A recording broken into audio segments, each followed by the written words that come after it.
S'il vous plaît, s'il vous plaît. Merci, Monsieur le Président de l'Assemblée nationale. Vous me permettrez, comme j'ai 20 minutes, je ne pense pas que je vais épuiser les 20 minutes, mais je vais terminer sur les réponses que j'étais en train d'apporter lorsque le temps précédent s'était écoulé, relativement toujours à la campagne agricole. Parce que souvent, une certaine opposition essaie de se greffer à toutes les causes pour en faire des causes politiciennes. Aujourd'hui, tantôt c'est les étudiants ou c'est le monde rural. Je me suis rendu effectivement dans le monde rural en tant que Premier ministre. Je ne pense pas que sous vos régimes, les premiers ministres l'auraient fait. J'ai pris contact directement avec le monde paysan, que je connais très bien. Je me suis solidarisé et je me suis expliqué. Nous avons hérité d'un pays qui est ce qu'il est, mais des efforts substantiels ont été faits. li ci gën a gàtt rek mooy tey boo demee ci kaw gi amul fenn fooy dem ba ñu joytu ci wàllu jiw bi wala engrais gi. Donc, et ça nous a valu quoi? Une production record de 900 000 tonnes. Parce que su ñuy wax affaire commercialisation aussi nañ ko rapporter ak masse bi nga xam ne moom la ñu produire cette année, qui est une production exceptionnelle. Les équipes du docteur Mabouba Diagne ak Alpha ont fait un travail exceptionnel. te muy nag des statistiques avérées duñ daan gonfler rek naan on a fait 1 million de tonnes ak nangam. En passant, 2017 la ñu promettroon d'ailleurs autosuffisance en riz dans la vallée et ailleurs. Donc du travail concret a été fait. soo amee nag lu toll noonu ci production l'écoulement mënul jàllee au même rythme que soo produire 400 000 tonnes ou 250 000 tonnes ou 500 000 tonnes. muy premier élément. wax naa ko fi ñu toll tembe dans le nord pratiquement gerte gi jeex na. Dans le centre am na encore quelques poches wax nañu fii léegi les centres les points de collecte bi ma demee ci àll bi maa njëkk a interpellé monsieur le ministre du commerce ci les points de collecte. am na quelques problèmes bu amee dañ naan am na volet commercialisation bi am na ay problèmes yoo xam ne am naa njort ni année prochaine dootul am. année bi ñu jiitu suñu première campagne production bi ci boppam moo amoon problème tey waxatuñu production ba ci les produits horticoles tey dañuy dem ba dañuy obligé tëj marché bi pomme de terre beeg soble beeg macha allah. kon am na encore des problèmes on va les régler. On est à notre deuxième campagne sur les 50 campagnes à venir. Vous verrez ce que les paysans vont avoir inchallah. Donc am na des problèmes qu'on est en train de régler. wax naa nag dans le sud tey dans le Médina Yoro Foulah qui est devenu un très grand bastion. Presque les gens ne se rendent pas compte que le bassin arachidier est en train de se déplacer. Il est vers la fin du centre, il est vers le sud, mais région de Kolda, Médina Yoro Foulah, etc. moo tax ma ne la les 2 prochains mois la Sonacos prioritairement. On est confronté à un problème de financement. Def nañu effort avec la BOAD, on a mobilisé 50 milliards supplémentaires. jox 28 milliards les opérateurs pour fay leen ñu mun leen dem jël les 23 milliards ou les 22 milliards restants jox ko Sonacos. ñu ngi continuer ci rythme boobu pour appuyer. 450 000 tonnes yi fan la jóge ba ma demee maa ne comme commercialisation bi yéex na. Les gens avaient pollué en disant qu'on a interdit l'exportation. On n'a jamais interdit l'exportation. On a mis une taxe à l'export de 40 francs sur le kilo. mu andi woon jiixi jaaxa. Ça aussi on le fait pour protéger un peu et le producteur nga xam ne moo ne ci naaj bi di sonn waaye ñeneen ñooy bénéficier ci affaire bi et pour protéger également nos industriels pour ñu mën a am gerte. Les gens sont allés dire que dañu télé exportation daaw la ñu bloqué woon exportation bi vers la fin on a libéré ren on n'a jamais interdit l'exportation. Ces mêmes exportateurs sont venus me voir. Ils nous disent vous ouvrez les exportations, on achète 300 000 tonnes avec la taxe may leen à condition que ngeen dem jënd ci point de collecte yi pour qu'on soit sûr que vous avez acheté au prix bi ñu arrêté woon. ñu d'accord loolu on a enlevé la taxe de 40 francs loolu la ñu ma demandé woon. J'enlève la taxe de 40 francs ils ont pris l'engagement d'acheter 300 000 tonnes. Au jour d'aujourd'hui, ils ont acheté 5 000 tonnes. 5 000 tonnes, qu'à cela ne tienne. J'ai dit à la Sonacos, est-ce que vous avez capacité de stocker 450 000 tonnes? Je dis effectivement. Je dis que stock de tourteaux, etc., de poser problème. Non, nous avons une capacité. J'ai appelé le ministre des Finances, j'ai dit trouver l'argent Sonacos jënd pour que gerte gi jóge ci loxo baykat yi. Sonacos moom mun na stocker mu xaar même su dee 100 000 tonnes rek la mun a triturer na triturer loolu. Quand les gens viendront pour acheter, notamment les opérateurs étrangers d'une nationalité que vous connaissez, bu ñëwee Sonacos mun na leen jaay. Parce qu'il faut qu'on replace la Sonacos au cœur de la politique arachidière au Sénégal. C'est pourquoi on est en train de renouveler les outils de production. Dundalaat Sonacos ci Sénégal yépp mu créer emploi.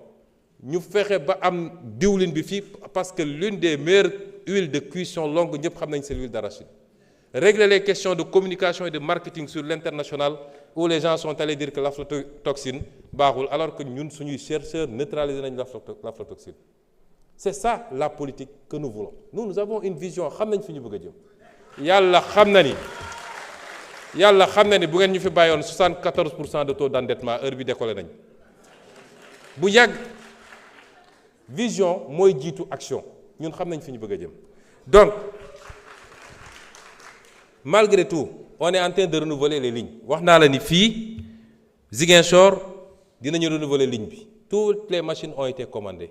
Et ça va passer de 200 000 tonnes jour à 500 000 tonnes jour à triturer. Kaolack dinañ ko renouveler. Ça va passer de 400 000 tonnes de 400 tonnes du moins à 1000 tonnes. Ziguinchor, ça passe de 200 tonnes à 500 tonnes. La ñuy jëlee foofu ci machine parce que Diourbel actuellement décortiquage rek lay def. On retape Diourbel mu démarrer moom it avec une production attendue de 250 tonnes jour. Et on va continuer cette logique. Nee naa la en moins d'1 an Louga Ziguinchor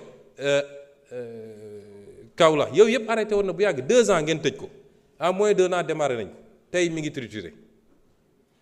Nga jël dinañu tabax aussi on va construire un centre à Médina Yoro Foulah boo xam ne comme c'est devenu un grand bastion foofu nañ fa mën a triturer defar gerte gi également. Kon ñun xam nañ fi ñu jëm mais.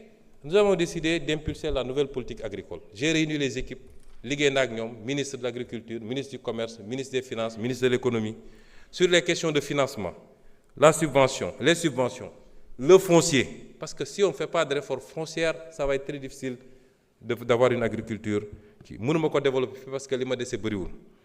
La Sonacos, en tant que pilier industriel, mais les privés également, les coopératives yooyu, il y en a à boire et à manger. Ak les phosphates engrais. Et c'est pourquoi bokk na ci suñuy xeex yu rëy ma wax ko fii et je veux que les Sénégalais le comprennent. On va reprendre en main notre phosphate et notre industrie phosphatière. Parce que conditions yi ñu ko joxe woon ñëpp xam nañ ni baaxul. Le Sénégal a été grugé et de 1998 à maintenant on a perdu plus de 700 et quelques milliards ci privatisation boo xam ne jaarul yoon. On va reprendre cette industrie. On va travailler à faire de l'engrais ici au lieu d'exporter tout l'acide phosphorique. De l'engrais sur mesure. Liggéey ko pour notre production nationale mais aller à la conquête du marché sous-régional. C'est ce qu'on va faire aujourd'hui avec le phosphate. C'est différent de ce qui a été fait jusqu'à présent. 2 ou 3 régimes, 2 régimes particulièrement romb nañu jël phosphate bi jox ko ci conditions yi kenn xamul gars yi di jël acide phosphorique bi di yóbbu. Suñuy baykat amuñu engrais. Nous consommons 15 tonnes d'engrais à l'hectare. Là où la moyenne mondiale est à 140 tonnes à l'hectare. Comment voulez-vous qu'on ait les rendements qu'il faut? Te engrais baa ngi fii ñun am nañu engrais tey yàlla may ñu gaz.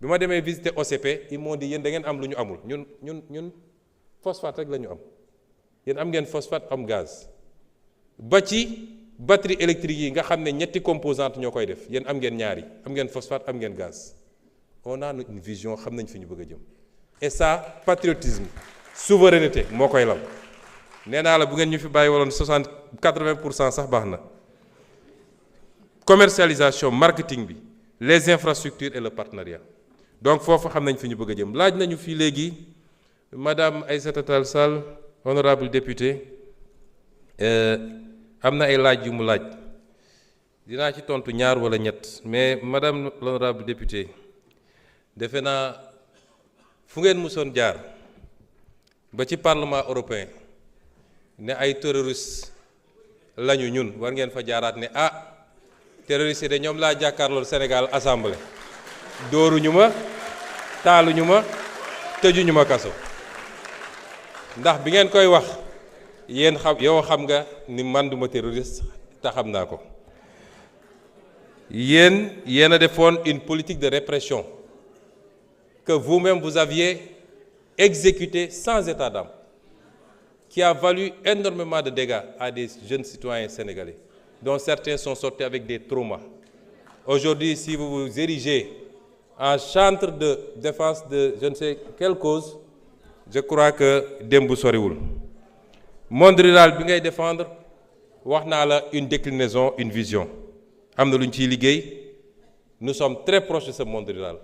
Je vous ai dit, on est à notre deuxième campagne nañ dem troisième, quatrième campagne, vous verrez ce qu'on va faire avec ce monde rural là. Sans compter le volet élevage bi nga xam ne la ñu àndeegum rek pour renforcer le cheptel et le bonifier ñoom ñëpp gis nañ ko ci diir bu gàtt. kon liggéey bi ñu ngi ci. Il faut pas essayer de récupérer des causes yoo xam ne si les gens sont dans cet état responsabilité bi yéen la. dañuy wax mbirum lan moo changé ci diggante bi ba tey mbirum ñaari tur yi la fa doon am amu fi fii yàgg dañ fay jàpp nit mais bu ñu defee pression politique ngeen bàyyilu leen tey pression mënul am nun kenn duñu woo di ñu wax lu jëm ci loolu du fii du niveau international. Qu'est-ce qui a changé? Alors, vous avez parlé du dialogue. Dialogue, nous musuñu am rupture de dialogue avec qui que ce soit, surtout pas avec les étudiants.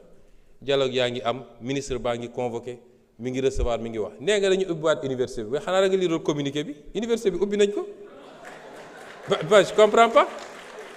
Assemblée de l'université nee ubbi nañu université bi kon kay y a pas de problème. Étudiants yi bëgg a jàng wax naa ko léegi les conditions seront totalement réunies pour que étudiants yi dem jàng dans la sérénité et c'est l'appel que je relance et c'est un appel du grand frère pour ne pas dire du papa ndax man école publique bu yàqoo ma yàqule keroog dama génn gis sama doom ci kër ma ne ko looy def fii mu ne ma non dañoo grève quoi ma ne ko ban grève mu ne ma solidarité ak université ma ne ko yow léegi sa baay ngay xeexal doo dem jàngi.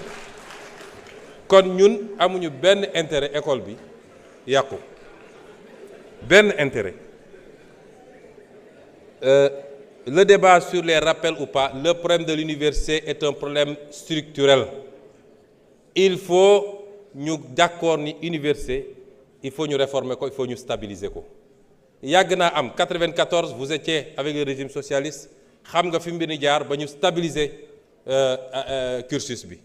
Après première alternance mbir mu yàquwaat di yàqu ba egsi fii buñ ko bàyyee nii université ci boppam moo dul amati Sénégal. Il faut qu'on fasse les réformes qu'il faut sans brutalité dans le dialogue et les échanges li am ñëpp am nañ ci responsabilité yéen a fi tëj université bi 1 an loolu dafa impacté ba léegi 1 an yéen a ko tëj université bi ñu war a def ay rattrapage mbir mi Covid bi njëkk na fi ñëw andi problème ba ci les enseignants loolu yëpp dinañ ci waxtaan parce que bu waxtaanee yéen étudiants yi dañ la naan ñun dañuy jàng waaye du ñu am encadreur.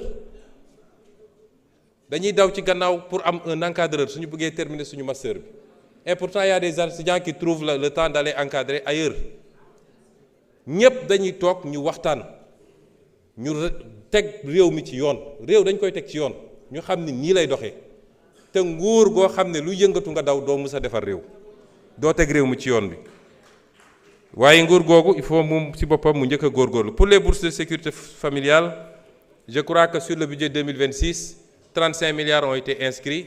D'ici la LFR, d'autres crédits vont être inscrits du moins.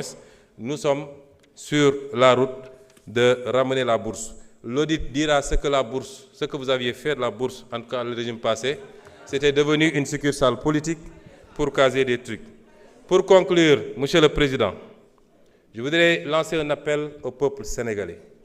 Nous sommes dans un monde à la croisée de chamboulements majeurs. yàgg naa leen wax li borom xam-xam yi ci science politique di wax le piège de Thucydide mooy àdduna day dox étape bu nekk am ay changement tey am na ay blocs yuy constitué wu am puissance bu mag bu fi newoon te àdduna tey dooleem wàññeeku beneen puissance di jóg ànd ak blocam loolu foo ko mus a gis dafa ànd ak ay heure dafa ànd ak ay chamboulement ci wàllu économie ci wàllu sécurité ak ci yeneen wàll nun Afrique lan lañ ci war a jëlee réflexion stratégique bi foofu la war a nekk les débats inutiles yi ñuy téye fii suba ba ngoon jot am diw andil Masamba nekkul nit ñi newuñu ci foofu àdduna dépassé na foofu et c'est ce message que je veux lancer aux Sénégalais et aux Africains. L'Afrique n'a pas besoin qu'on l'asphyxie par la dette injuste et odieuse. Elle a besoin de croissance pour tirer le monde parce que le seul îlot de croissance dans ce monde-là, c'est l'Afrique. Amul fenen. C'est l'Afrique où tout est à construire. Est-ce que ça se fera sans les Africains, comme ça a toujours été le cas, depuis la traite négrière, la colonisation, la néocolonisation? C'est à nous, Africains, de répondre. Il faut que nous élevions le niveau de débat. Débat yi am Sénégal doo dem benn dëkk buy avancer boo xam ne ci débat boobu lañ nekk. Il faut aujourd'hui qu'on sache que l'Afrique n'a pas besoin de ça, de cette dette odieuse. J'ai eu à recevoir à Addis Abeba l'éminent économiste américain, le professeur Jeffrey Sachs. En l'écoutant, je me suis entendu parler, je me suis entendu écrire. Telle était forte notre convergence de vues. Et voilà ce qu'il disait en substance, et il me permettra de le citer. Ce qui intéresse le FMI, ce n'est pas votre développement.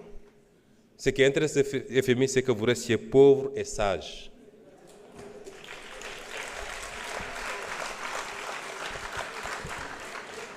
Le Sénégal et l'Afrique en général n'ont pas besoin d'annulation de la dette.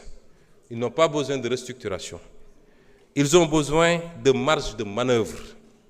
Les créanciers doivent vous accorder un répit de 20 à 30 ans pendant lesquels vous ne vous préoccuperez pas du service de la dette. Vous n'avez pas besoin d'austérité, mais de croissance.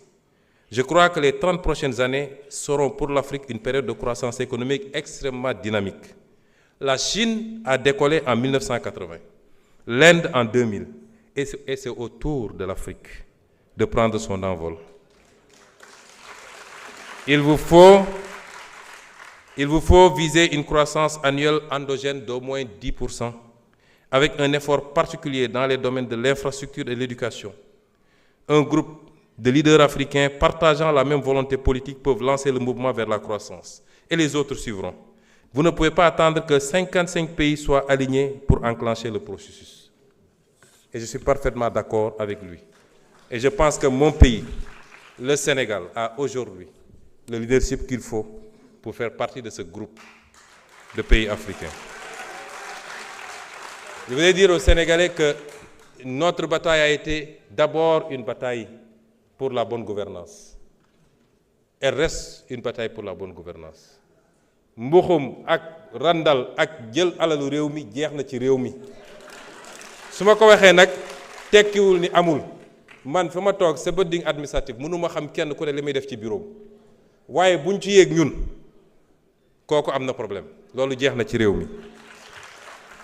Notre bataille a été une bataille pour la souveraineté dafa am ay projets yu ma fi cité moo tax faw ma wax leen ko fii croissance à 2 chiffres dinañ ko def bu soobee yàlla te dinañ ko def suffisamment longtemps pour mu am les retombées qu'il faut et ñu mën a construire un développement. Nous allons reprendre notre gaz rawatina nag Yaakaar Teranga parce que ñoo ko moom te am nañu les bases pour reprendre ko on va le reprendre te buñ ko defee la may andi ci Sénégal kenn xamul nu mu toll. Je vous ai parlé du phosphate également et beaucoup d'autres secteur. Ci fan yi di ñëw dinaa def un point de presse spécialement pour rendre compte aux Sénégalais de ce qu'on a fait ces 2 dernières années sur les renégociations des contrats. Mais loolu pour mu am il faut que ñun ñu xoolaat suñu bopp ñun tam nañu xam ni on doit être des modèles. Sénégalais yi ñun la ñu fal il faut qu'on soit des modèles ci alal réew mi ni ñu koy gérer ci les pratiques du passé yoo xam ne tax na sénégalais yi suuroon politique kenn ci ñun faluñu sa famille faluñu sa soxna faluñu say rakk ak say mbokk l'affairisme d'État nañ ko moytu soyons exemplaires dans la gestion des affaires publiques nañu jublu ci liggéey te bàyyi. Vous pouvez conclure en 5 minutes. Il va conclure.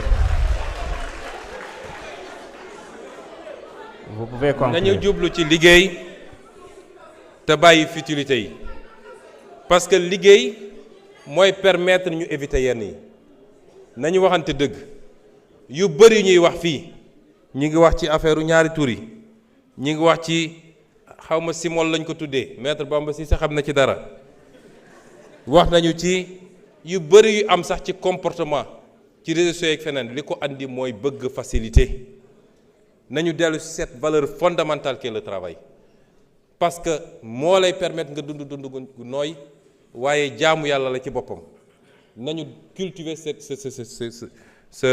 valeur fondamentale structurée autour du travail.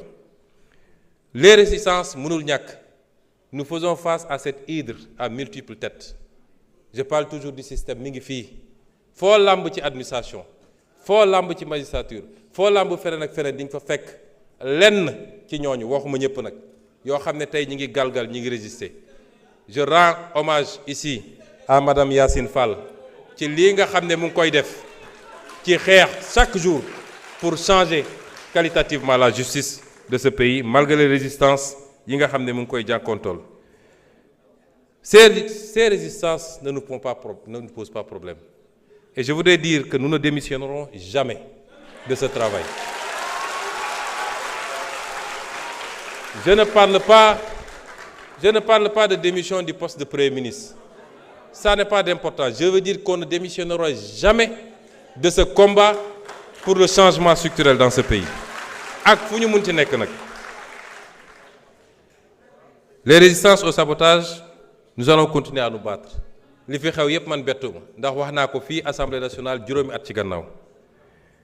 L'histoire de l'humanité rappelle que les révolutions qui marchent vers les destins promis, se heurtent à leur lot d'obstacles, les reniements, les intrigues et complots de pouvoir, les infiltrations, les accoutumances aux tentations, les résistances de l'ordre ancien. Et ce que nous vivons tous les jours. Mais je veux vous réitérer un engagement. Cet engagement, c'est que cette fois-ci sera la bonne. Cette fois-ci sera le bon départ pour le Sénégal. Avec votre concours à tous, le réveil et l'alignement aux exigences nouvelles de toutes les forces combattantes qui nous ont fait triompher. Chers compatriotes, je n'ai jamais aimé les flagorneries et autres cultes de personnes. J'ai toujours ignoré les expressions telles que Sonko est le gardien de la Révolution. Mais après 2 ans de combat acharné dans ce capharnaüm du système, j'accepte avec humilité.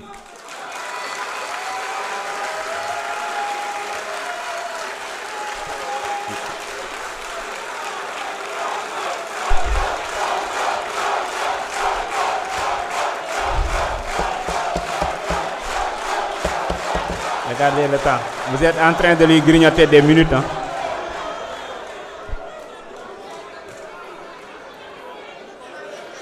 Après 2 ans de combat acharné dans ce capharnaüm systémique, j'accepte avec humilité. Oui, je suis le gardien de cette révolution.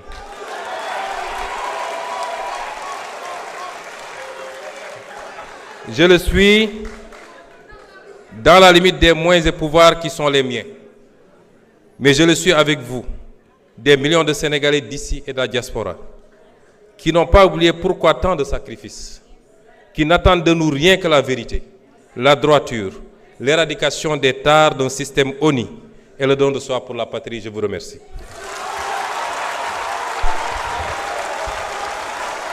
Merci beaucoup. Merci.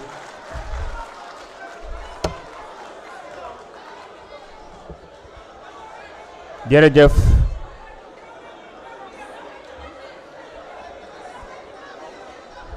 Mbokk yi mbokk yi laata